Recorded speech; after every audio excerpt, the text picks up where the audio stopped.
Happy Pride, dirty moderates, on this June 1st, 2023, as Pride Month begins. I think Pride this year, it does every year, but this year, in light of all the virulence and vitriol that's been spewed and thrown at the LGBTQ community in the past few years, especially this year, Pride holds a certain resonance for us here, especially given that we are 8 years out since the Supreme Court affirmed same-sex marriage and Obergefell versus Hodges. Love is love. And the court put an end to that discrimination. Even the Supreme Court in 2020, in an opinion authored by Neil Gorsuch, Trump-appointed court in a 6-3 decision because Roberts joined him. The Bostock decision affirmed that employment discrimination against gay and lesbian people violated the Civil Rights Act of 1964 and therefore is prohibited by federal law. So despite these advances, it's been a murky time because the right in America, I say the MAGA right, but I want to sort of say the MAGA / DeSantis right, have led the way for all of Trump's faults. I think he is, as you know, a grave danger to democracy. And one of the things that makes him so grave is that his malignant narcissism will have him do anything, even if it means cosplaying homophobia, which I don't believe he is. Though his administration was no friend to the community, let there be any doubt. However, it's obvious that this reaction, the forces of reaction, which have been crucial to the American, or I say central to America's resistance to change since its inception almost 250 years ago. It's obvious the reactionary cultural warriors who want to reshape American education are really starting to create their own backlash. Progress leads to the reaction, which then leads to the correction. And I think, though I'm not ready to celebrate, even on this Pride Month, it's worth noting what happened in one of the reddest parts of the country last night. There is a glimmer, or maybe there are glimmers, of a counter mobilization coming not just from deep red Florida, but importantly so, the state of Ron DeSantis, now presidential candidate Ron DeSantis. Hernando County, Florida, which is located north of Tampa, had a very turbulent, raucous, acrimonious school board meeting on Tuesday night. I come to you on Thursdays. This is 2 nights ago. And this sort of like encapsulates this new phenomenon, which I think you're going to start to see grow. And I contend, and I argue, dirty moderates, that like in 2022, the overreach on abortion will be the appalling overreach of ending Roe v. Wade and all of the election denying and all the venom and the lies that attended that. I think that the issue of beating up on trans kids and anti-trans bills and book banning and just generalized horrible stereotyping and stigmatization of gay people with don't say gay bills and all that, I think that backlash will play out at the polls.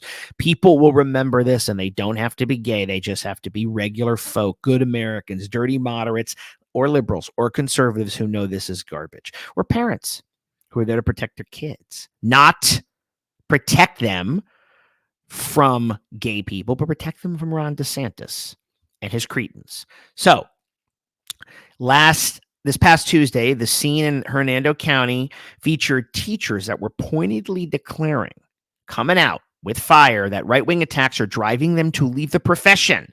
Even parents and students stood up on their behalf, demanding an end to this hysteria, this McCarthyite craziness, this panic, this new social panic. You could say akin to the Red Scare of the 50s, where everywhere we look, is there a gay person? Is there a groomer? Is there a trans person? Oh, no, they're coming for your children. Right. It's like the famous Twilight Zone episode, Monsters Do on Maple Street. Paranoia spread, and everybody thought monsters were coming. Amazing episode. You should watch it. Anyway, a social studies teacher named Victoria Hunt told the school board at this meeting, quote, "I have never seen such fear from my colleagues I've seen in the last 2 months," because it's getting worse and worse, especially since November, when Ron DeSantis was elected by 19 points in Florida, gave him an ammunition to continually drive wedges between people and really put his pedal or put the pedal to the metal on homophobic and transphobic legislation. But boy, Hernando County put these culture warmongers to shame. I urge y'all to try to go to YouTube and watch it. Not that they'll see it that way, because the right will see it the way they want it. But scenes like this, which have a kind of bubbling up of tension and rage and fear and combativeness and passion that was going on between the educators and the parents, is precisely what the right wants. Don't forget that. They want to see, oh, there goes the crazy left going hysterical, and they're trying to change our traditional American values. All the same garbage and pap that you've been hearing for a long time, right? All the empty rhetoric. Now, turns out that they should be a little bit more scared than they are, they being on the right, because this is a county north of Tampa, Hernando County. It voted for DeSantis in 2022 by a 41-point margin. Let me say that again. Just north of Tampa, and Ron DeSantis grew up outside Tampa, by the way. He represented it in Congress. 41-point margin. Okay? It's where a fifth grade teacher named Jenna Barbie recently enraged local right-wing cops, as I call them, all the thought police and social morality police, because she showed her class Strange World, which is a Disney movie with an openly gay character. Right. The Florida Department of Education is now investigating Jenna Barbie to see whether she violated, I hope you're sitting down, the Don't Say Gay law, which, as you know, restricts classroom discussion of sex and gender. Now, you may remember, speaking of the Don't Say Gay law, which is not the name of it, but that's its colloquial term, and I like it. This is supposed to be only up until third graders, right? We're not making it, we're not going beyond that. We're not doing that. Well, that actually turns out not to be true. The bill actually encompasses all of high school now. So it doesn't stop at 8 years old. Jenna Barbie's teaching 10 years old in fifth grade, 10-year-olds in fifth grade. And she showed them Strange World. Now she's under investigation by the Orwellian Ministry of Truth, known as the Anti-LGBT Police Department, a.k.a. the DeSantis administration. Okay, Jenna Barbie's resigning, but she's not the only one. At Tuesday's meeting, another teacher by the name of Daniel Scott, you should Google that too, gave a moving speech declaring that the amount of rage, the amount of anger, the amount of hate is actually is forcing him out of teaching. He wants out. He said, quote, "I don't feel that I can adequately provide a safe environment for my students anymore," end quote.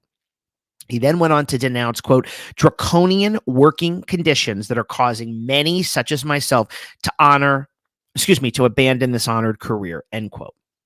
Okay. Now, meanwhile, a math teacher who has resigned, okay, her name is Alyssa Morano. She rejected this thing about LGBTQ indoctrination. She came out and finally said, and boy, America needs to hear this. And again, the majority of America knows this, but Fox News and Newsmax and the MAGA right and social media and talk radio and all these people, and not just in red states, everywhere, who are whipping up a frenzy, whipping up a hateful frenzy, have to hear Alyssa Morano's quote. She said, quote, "No one is teaching your kids to be gay," she told the board. End of story, end quote. She went on, quote, "Sometimes they just are gay." Yeah, just gay. I'm gay, guys. Y'all know that. That's just who I am. Okay? I didn't decide in 1992 to just wake up and be gay, or in 2002. No, that's who I am. Other people have gender questions. Other people are bisexual. People are straight. People are queer. People are whatever they want to be, and it's none of your goddamn business. Morano went on. She said, "Sometimes they just are gay. I have math to teach. I literally don't have time to teach your kids to be gay," end quote. Wink, wink. Snark alert. Yes. She is actually teaching reading, writing, and arithmetic. I say that. I heard some Yahoo say, "Well, they used to teach reading, writing, and arithmetic to my kids, and now they're teaching them how to be gay." Well, no, they're not, sir. Stand down. Maybe if your kids and you had a better education, America wouldn't be in the place it is, acting like a fucking backwater, right? Taking away rights rather than expanding them, which has been the nation's history. Moving forward, leaving people alone, leaving people to their privacy, and actually limiting government in the capacity in which it should be limited, which is to people are in America, conservatives love to say this, protected not by the government, from the government. I'm with them. We're not like other countries where the government essentially protects you by everything it does. No. Your liberty comes because you're protected from the government. Well, I should be protected from the government doing anything other than ensuring that my right to marry the man I love or to live the life as I freely choose and my personal choices are mine. The government should protect me. I should be protected from the government. Those things should be sacred. The government shouldn't run roughshod on those rights. That's what that guy needs to hear. Okay, nearly 50 teachers are reportedly planning to resign in this school district this year. The president of the teachers union in Hernando County, Lisa Masario, says state laws and directives that have made educating nearly impossible is the reason. There is increased pressure and scrutiny on an already difficult job, quote unquote, Masario says. Okay, at the meeting, right-wing parents, right, and a minority of the school board, of course, brought up the usual attacks. There's all these horrific things happening, and we've got to stop it. There's pornography in classrooms, indoctrination, wokeness, etc.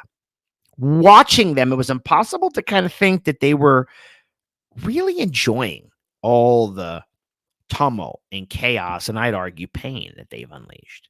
There's a lot of performance art here, people. People also want to be heard in a viral time. And if their little local community or their little Facebook group or their little civic group, although the civic groups are less common these days, but their little association or whatever they is has, whipped up homophobia, if they get out there and they make a little speech and it goes viral and it can be shared, well, then they're superstars, even if it means hurting people, even if it means putting people at risk, making them vulnerable, in some cases, making them even vulnerable to vicious physical abuse or death. Okay, there's this woman, Shannon Rodriguez. Now, she's a favorite. She's one of these right-wing moms, Moms for Liberty. They're the ones that led the attack on the Disney movie episode Strange World. She kept saying woke agenda, woke ideologies, woke agenda, woke ideologies. There's a tweet earlier this week from the great Joe Walsh, never Trumper, former Republican, who tweeted, I'm paraphrasing, what would Ron DeSantis have to say if he couldn't say everything was woke? And I think that applies to so many of these people. Woke. Everything is woke. They don't even feel any obligation to define what woke is. She said woke ideologies, woke agenda. She stood up and said, I stand with Bud Light, which has been boycotted by the right because they had a trans influencer do a marketing campaign. Okay. And Disney, because she's the anti-woke heroine. Another conservative parent shouted from the meeting as well, quote, you have awakened the entire alpha male blood of this country. Ooh, in comes the men. In comes the toxic men ready to show us how big they are. Now, I don't know, folks. I'm seeing or I'm hearing or I'm feeling, tell me if you think I'm wrong, a lot of small dick energy that thinks it's big dick energy. Huh? What say you?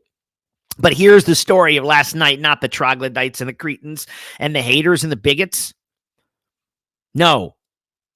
Again and again, parents and students passionately and sincerely and forcefully defended teachers. They cast all these attacks coming from the far right and the culture police as censorship, and the threats to education being the banning of books and the censoring of their teachers. War on woke, as one student said, quote, more like war on your children's future. Makes me want to stand up and clap when I hear that. They went on, this student said, a different student said, it's me and my fellow students who are feeling the effects of this, end quote. A third student said that the removal of books from classrooms is, quote, which really, quote unquote, indoctrinating students. This is happening all over. There is a New York Magazine piece by an author called Sarah Jones. I highly recommend you check it out. New York Magazine, newyorkmag.com, or just Google it. Sarah Jones. Liberal parents in states, everything, everywhere as varied as New York, North Carolina, and Montana are organizing local groups. They are actually going to be the parents for real liberty. They're going to be groups that start pressuring school boards and running for office to challenge the rights education takeover. Democrats are also stepping up. Illinois has got a good man of a governor. It's Governor J.B. Pritzker. He is soon going to sign a bill that requires schools and libraries to adopt a prohibition on book removals for political reasons in order to get state funding. You cannot, just be some library or school and say that you're going to get state money and you're going to remove books because it violates your religion or you don't like gay people. No. That's not going to happen. Not under his bill. We've also learned there's many now Democratic governors representing 10 to 15 million students nationwide who have sent a letter to textbook companies decrying, quote, the negative impact that censorship and book banning has on the nation.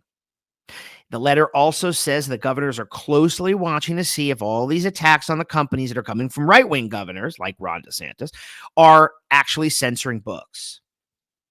Now, this isn't happening with every Republican governor. Phil Scott of Vermont, one of the last of the great kind of New England moderate Rockefeller Republicans, signed legislation protecting trans kids and abortion rights and LGBT rights. So again, it's not everybody, but it is sadly the majority of what once was the party of Lincoln that's been not just Trumpified, but DeSantisized, and it is filthy. It is not clean. It is not sanitized. It is santicized. Desantisized. Phil Murphy is the governor of New Jersey, and he's head of the Democratic Governors Association, another good man. So governors are going to be modeling an alternative to all this censorship because that's what it is, folks. It's government censoring what kids can learn and read in the service of often not just a religious agenda, which violates church and state, but a discriminatory agenda through and through. Phil Murphy has got it right. He said, quote, there's a broad lane available for Democratic governors to reclaim the manly core American values like freedom, like patriotism, like rights. He's responding to DeSantis' restrictions, for example, on AP African American studies.